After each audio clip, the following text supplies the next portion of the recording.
Maranatha, Tuhan Yesus segera datang. Saya, Erna Dumais dari Sydney, Australia, akan membagikan renungan pagi pada hari ini. Saudara-saudara, berita penting di dalam Ibrani 1 ayat 1-14 itu begitu jelas. Yesus lebih utama dari apapun. Sekali lagi saya ulangin, Yesus lebih utama dari apapun.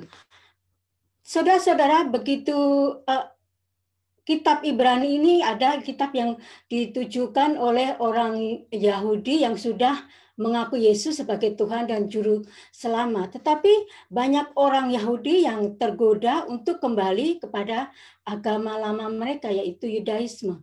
Ada banyak faktor, ada beberapa faktor yang mempengaruhi. Yang pertama itu adalah teman atau keluarga yang mempengaruhi mereka untuk kembali kepada agama mereka yang lama. Kemudian yang kedua, mereka itu rindu kepada dengan ritual atau kebiasaan yang dilakukan oleh orang-orang Yahudi di dalam bait Allah atau di sinagog. Sementara orang gereja mula-mula, orang Kristen yang mula-mula itu mereka tidak mempunyai gedung. Jadi mereka berpikir bahwa orang Kristen mula-mula yang sudah percaya itu mereka miskin karena mereka tidak mempunyai gedung, tidak established seperti yang mereka lakukan dulu ketika mereka percaya kepada agama mereka yang lama.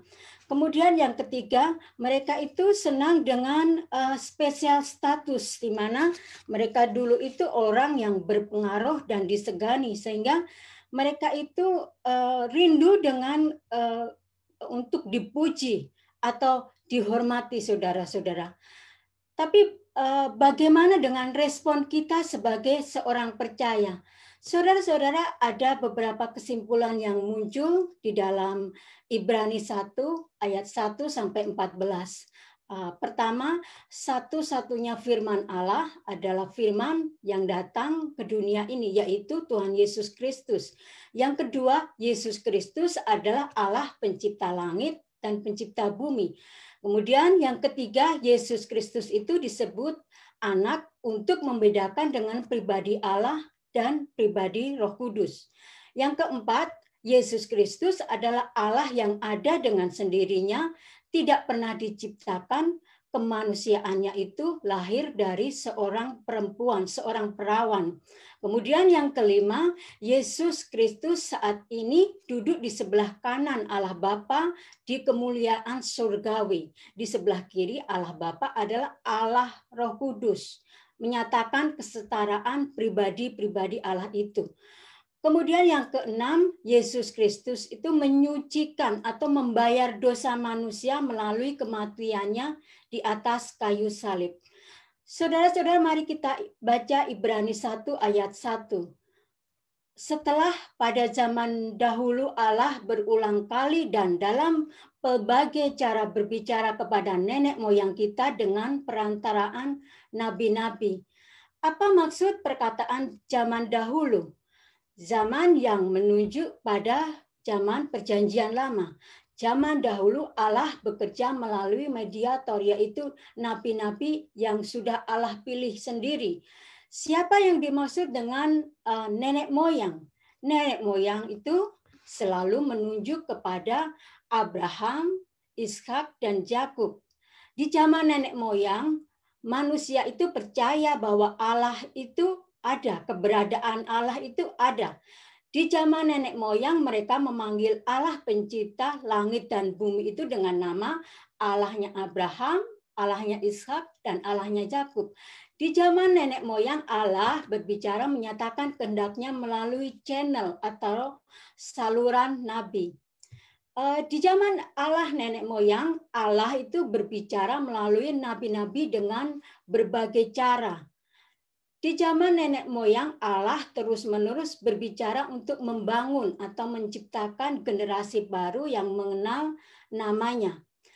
Di zaman nenek moyang, Allah yang benar itu hanya diketahui melalui ungkapan Allah Abraham, Allah Ishak, dan Allah Yakub. Di zaman nenek moyang tentu banyak bangsa lain dengan berbagai Allah atau dewa yang mereka percayai. Tetapi hanya satu Allah yang benar, yaitu Allah Abraham, Allah Ishak, dan Allah Yakub. Saudara-saudara, siapa nama Allah nenek moyang? Kebenaran itu harus disingkapkan, atau maksud saya itu baru disingkapkan Allah di zaman Nabi Musa. Di zaman Nabi Musa. Nama Allah itu adalah Yod He Waw He atau YHWH. Belakangan keturunan Abraham, Ishak, dan Yakub memanggilnya dengan Adonai, karena YHWH itu terlalu kudus dan susah untuk diucapkan. Saudara-saudara, Allah itu berusaha untuk membangun komunikasi dengan nenek moyang orang Israel dan orang percaya. Allah terus berbicara kepada nenek moyang tetapi melalui pengantara atau melalui mediator. Mari kita baca di dalam Ibrani 1 ayat 2. Berkata, pada zaman akhir ini ia telah berbicara kepada kita dengan perantaraan anaknya, yang telah ia tetapkan sebagai yang berhak menerima segala yang ada. Oleh dia, Allah telah menjadikan alam semesta. Lalu, apa yang dimaksud dengan zaman akhir? Zaman akhir itu menunjuk kepada zaman di mana Tuhan Yesus itu hidup di dunia ini. Kemudian zaman akhir itu menurut zaman dahulu. Zaman dahulu adalah zaman perjanjian lama diganti dengan zaman akhir atau zaman perjanjian baru. Di zaman dahulu selubung masih ditutup. Di zaman akhir selubung itu sudah dibuka. Di zaman dahulu Allah hanya dikenal samar-samar. Maka di zaman akhir Allah dikenal secara lugas. Allah di dalam nama Tuhan Yesus. Di zaman dahulu Allah dikenal dengan Allah Abraham, Allah Ishak, dan Allah Yakub. Tapi di zaman akhir Allah dikenal dengan nama Allah di dalam Tuhan Yesus. Saudara-saudara, berbagilah orang yang menyembah Yesus karena mereka telah menemukan kebenaran yang hakiki, kebenaran yang sesungguhnya itu. Di zaman akhir Allah berbicara melalui dirinya sendiri. Di zaman akhir adalah zaman di mana semua suara lain yang berbicara atas nama Allah itu tidak lagi diakui. Di zaman akhir pewahyuan Allah tidak lagi datang kepada manusia tertentu karena wahyu yang sesungguhnya itu adalah Tuhan Yesus. Yesus adalah nabi terakhir dan sekaligus penutup wahyu atau suara Allah.